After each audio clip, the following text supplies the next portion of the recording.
All right, let's just dive right into this. Have you ever thought about what it actually takes to build something that literally changes the entire course of human history overnight? Well, today we're unpacking the ultimate high-stakes historical thriller in this explainer. We're breaking down the Manhattan Project.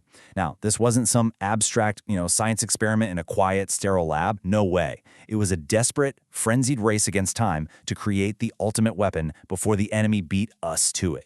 Listen to this. A single bomb of this type, carried by boat and exploded in a port, might very well destroy the whole port, together with some of the surrounding territory.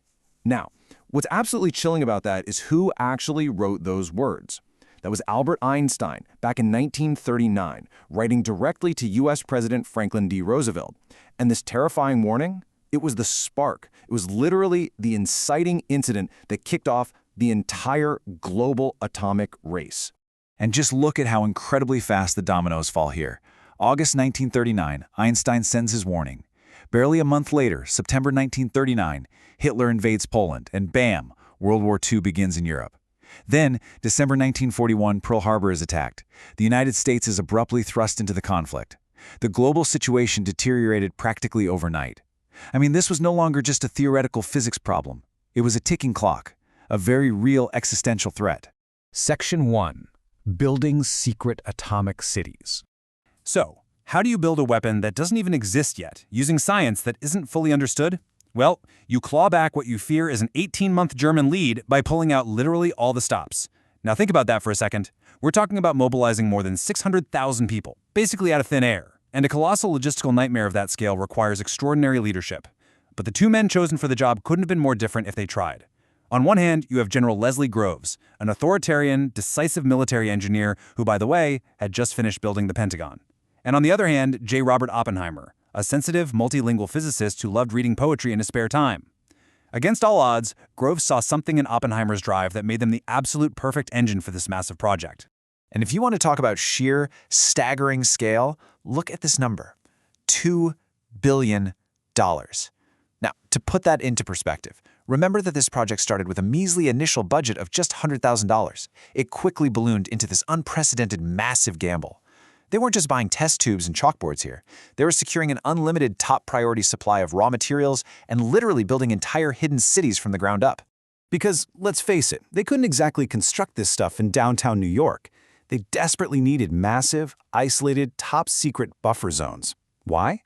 Well, because they were building gigantic, totally unproven nuclear reactors. If one of these things completely blew up, they needed it to be out in the middle of nowhere. So they built Oak Ridge, Tennessee, just to sift uranium isotopes. They built Hanford, Washington, strictly for producing plutonium-239. And finally, Los Alamos, New Mexico, an isolated mesa where the actual bomb was being designed and assembled. Section 2. The Science of the Bomb. Okay, let's slow down for a second here. We have the cities, the leaders, the staggering funding, but the theoretical hurdles these scientists had to overcome using just pencil and chalk, absolutely mind-bending. The foundation of everything rests on this one crucial concept, critical mass. This is the minimum mass of fissile material necessary to sustain a rapid runaway nuclear chain reaction. Basically, you split an atom, release neutrons, those split more atoms, releasing massive energy. But here is the billion-dollar question. How exactly do you rapidly compress materials tightly enough to trigger this chain reaction without the whole thing just fizzling out first? Well, there are two main ways to unlock nuclear energy. First, there's fission, which involves splitting heavy atoms, like uranium or plutonium, to release massive energy. And then there's fusion, which is combining light atoms, like hydrogen isotopes, at extreme temperatures.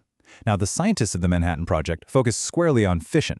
Fusion, which would eventually power the much more powerful hydrogen bomb, well, that would come later, leading to even more devastating thermonuclear weapons. And this brilliantly illustrates the two different bomb designs they had to invent simultaneously. To achieve that critical mass, they couldn't just rely on one idea. First, you have the gun assembly device.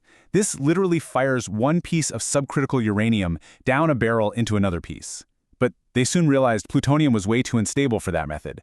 So they developed the implosion device, which compresses a solid plutonium core using perfectly timed chemical high explosives that detonate inward all at once.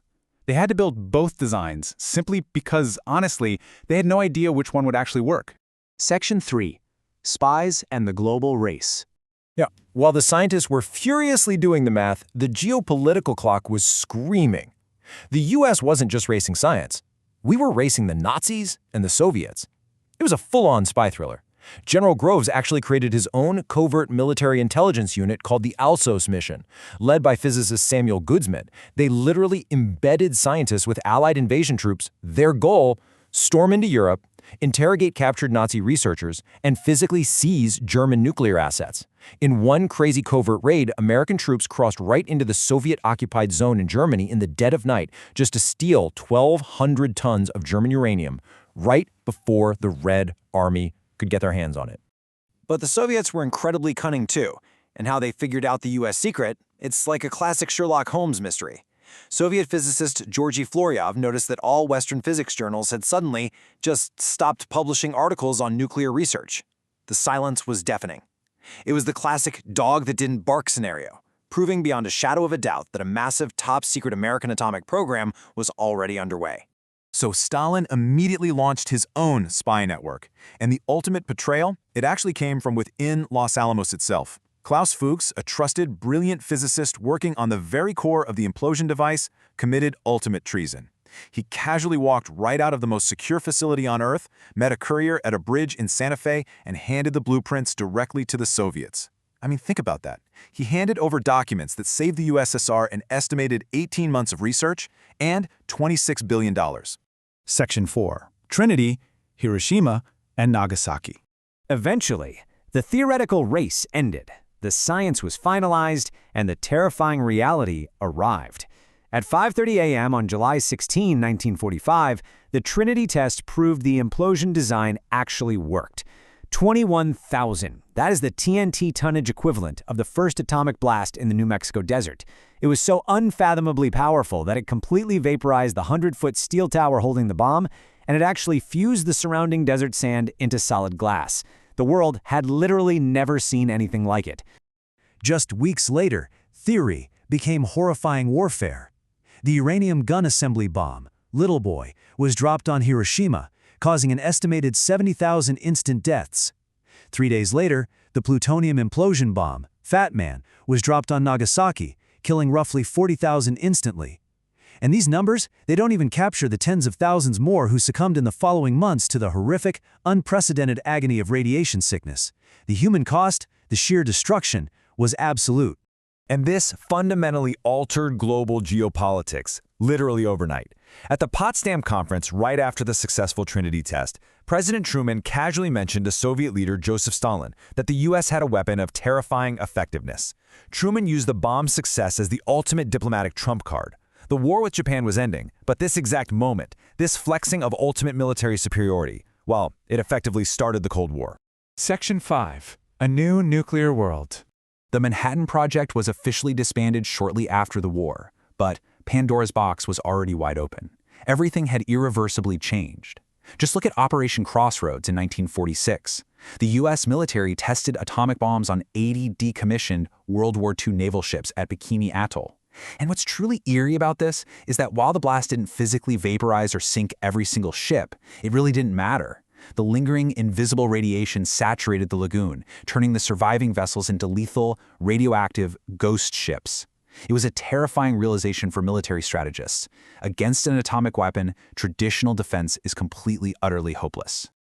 And that brings us to the ultimate paradox of this entire explainer. The brightest minds on Earth achieved an impossible scientific miracle. But in doing so, they handed humanity the tool for its own annihilation. So the crucial point we're left to ponder is this. Now that the world had the means of mutually assured destruction, was the true challenge learning how to win a war or how to avoid one?